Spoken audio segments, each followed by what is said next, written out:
भारतीय राज्य ओडिशा में हिंदुओं की प्राचीन और पवित्र 7 नगरियों में से एक पुरी में स्थित जगन्नाथ मंदिर को बहुत ही प्राचीन माना जाता है। यहाँ पर प्रतिवर्ष आषाढ़ माह के शुक्ल पक्ष की दूज से नवरथ यात्रा प्रारंभ होती है, जिसमें शामिल होने के लिए देश विदेश से लाखों भक्त आते हैं। आओ जानते हैं इस जगह और मंदिर के बारे में रोचक जानकारी। लेकिन इस मंदिर की अद्भुत कहानी सुनने से पहले कमेंट में जगन्नाथ जी का जयकारा जरूर लगाएं। ऐसी और कहानियों के लिए हमारे चैनल को सब्सक्राइब करें। तो चलिए पहले जानते हैं कब बना था यह मंदिर। इस मंदिर को सतयुग के राजा इंद्रद्युम्न ने बनवाया था। समय समय पर इस मंदिर का जीर्णोद्धार होता रहा। इस मंदिर का सबसे पहला प्रमाण महाभारत के वन पर्व में मिलता है। वर्तमान में जो मंदिर है वह 7वीं सदी में बनवाया था। हालांकि इस मंदिर का निर्माण ईसा पूर्व 2 में भी हुआ था। यहाँ स्थित मंदिर 3 बार टूट चुका है। 1174 ईस्वी में ओडिशा शासक अनंत भीमदेव ने इसका जीर्णोद्धार करवाया था। मुख्य मंदिर के आसपास लगभग 30 छोटे बड़े मंदिर स्थापित हैं। यहाँ श्रीहरि विष्णु को श्रीराम के रूप में पूजा गया। पुरुषोत्तम हरि को यहाँ भगवान राम का रूप माना गया है। रामायण के उत्तराखंड के अनुसार भगवान राम ने रावण के भाई विभीषण को अपने इक्ष्वाकु वंश के कुल देवता भगवान जगन्नाथ की आराधना करने को कहा। आज भी पुरी के श्री मंदिर में विभीषण वंदापना की परंपरा कायम है। स्कंद पुराण के अनुसार पुरी एक दक्षिणवर्ती शंख की तरह है और यह 5 कोस यानी 16 किलोमीटर क्षेत्र में फैला है। माना जाता है कि इसका लगभग 2 कोस क्षेत्र बंगाल की खाड़ी में डूब चुका है। इसका उदर है समुद्र की सुनहरी रेत, जिसे महोदधि का पवित्र जल धोता रहता है। सिर वाला क्षेत्र पश्चिम दिशा में है, जिसकी रक्षा महादेव करते हैं। शंख के दूसरे घेरे में शिव का दूसरा रूप ब्रह्म कपाल मोचन विराजमान है। माना जाता है कि भगवान ब्रह्मा का एक सिर महादेव की हथेली से चिपक गया था और वही यहीं आकर गिरा था। तभी से यहाँ पर महादेव की ब्रह्म रूप में पूजा करते हैं। शंख के तीसरे वृत्त में मां विमला और नाभि स्थल में भगवान जगन्नाथ रथ सिंहासन पर विराजमान है। समुद्र की ओर से रामदूत हनुमान जी इस क्षेत्र की रक्षा करते हैं। इस मंदिर में अधूरी है मूर्तियां। यह एकमात्र ऐसा मंदिर है जहां पर श्री कृष्ण, बलराम और सुभद्रा की अधूरी मूर्तियां विराजमान है, और वह भी लकड़ी की। हर वर्ष मूर्तियां बदल दी जाती है। मूर्तियों के अधूरे बनने और लकड़ी के बनाने के पीछे एक लंबी कथा है, जो राजा इंद्रद्युम्न और उनकी पत्नी गुंडीचा से जुड़ी हुई है। हवा के विपरीत लहराता ध्वज। श्री जगन्नाथ मंदिर के ऊपर स्थापित लाल ध्वज सदैव हवा के विपरीत दिशा में लहराता है। ऐसा किस कारण होता है ये तो वैज्ञानिक ही बता सकते हैं, लेकिन यह निश्चित ही आश्चर्यजनक बात है। प्रतिदिन सायंकाल मंदिर के ऊपर स्थापित ध्वज को मानव द्वारा उल्टा चढ़कर बदला जाता है। ध्वज भी इतना भव्य है कि जब ये लहराता है तो इसे सब देखते ही रह जाते हैं।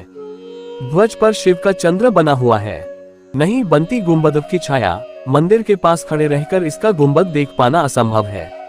मुख्य गुंबद की छाया दिन के किसी भी समय अदृश्य ही रहती है।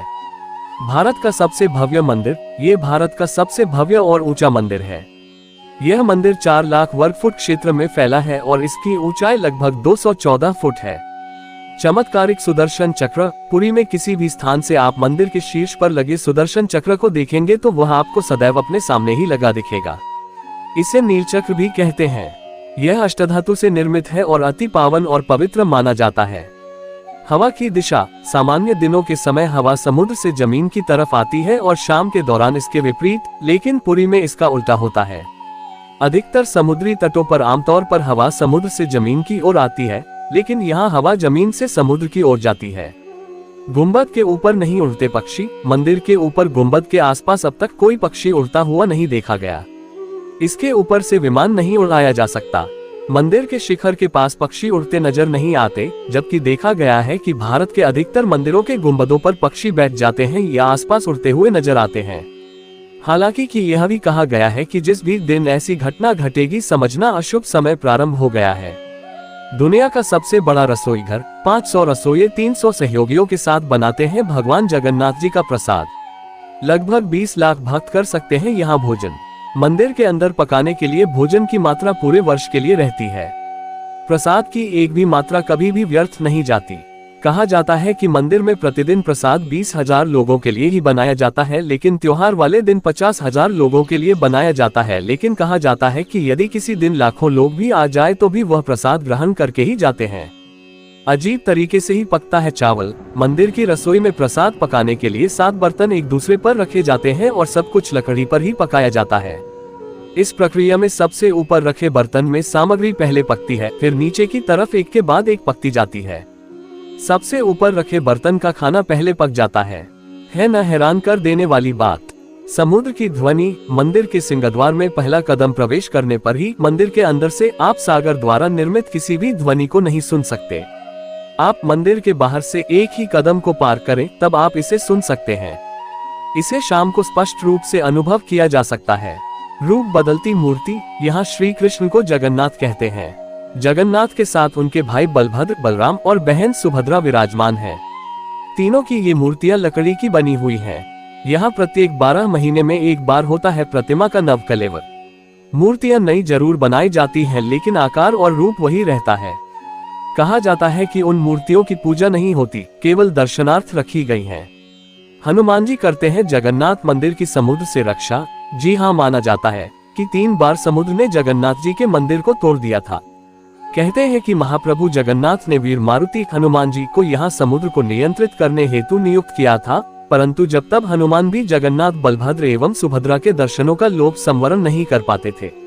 वे प्रभु के दर्शन के लिए नगर में प्रवेश कर जाते थे, ऐसे में समुद्र भी उनके पीछे नगर में प्रवेश कर जाता था।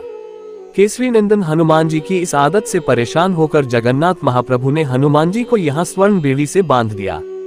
यहाँ जगन्नाथपुरी में ही सागर तट पर बेड़ी हनुमान का प्राचीन एवं प्रसिद्ध मंदिर है।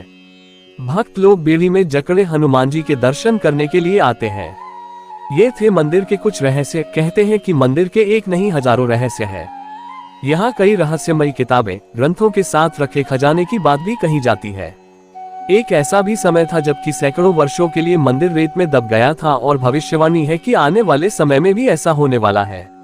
ऐसी और वीडियो के लिए हमारे चैनल को सब्सक्राइब करें और वीडियो को लाइक करें। जय जगन्नाथ।